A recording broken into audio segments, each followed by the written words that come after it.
My name's Darren Smith. I am 41 years old.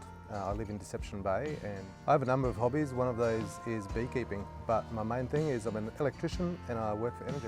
Yeah, so some of the major threats to bees, believe it or not, the cane toad's one of the big issues in southeast Queensland. Cane toads absolutely love to eat bees.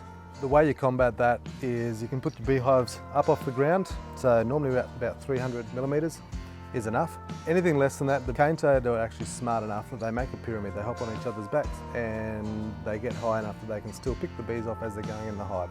So that is a threat, but it's one that's fairly easy to combat.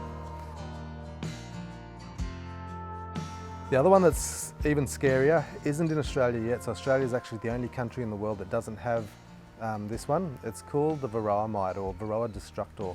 So anything with a name like Varroa destructor is going to be pretty scary.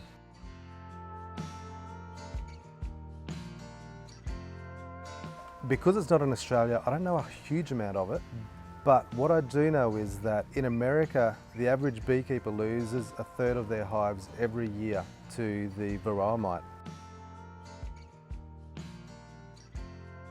There's two trains of thought. One train of thought is that it sucks the blood of the bees. The other one is that it actually sucks the fat cells of the bees. Either way, it doesn't matter because it devastates the hives. The issue with bees coming in always happens at the ports. So it's where a swarm's landed in a container, made a hive, multiplies in that hive while it's making its way to Australia. It gets to Australia and then they interact with bees in the community and next thing you know, it's an outbreak. Interestingly, even though Australia doesn't have the Varroa mite yet, Australian universities are doing a huge amount of research towards the eradication of Varroa mite and actually got some of the best success rates in recent studies for that. If bees were to go extinct, there'd be a number of impacts on humans. There's the financial cost, because in Australia, beekeeping brings in around $80 million per year. There's also the cost of pollination.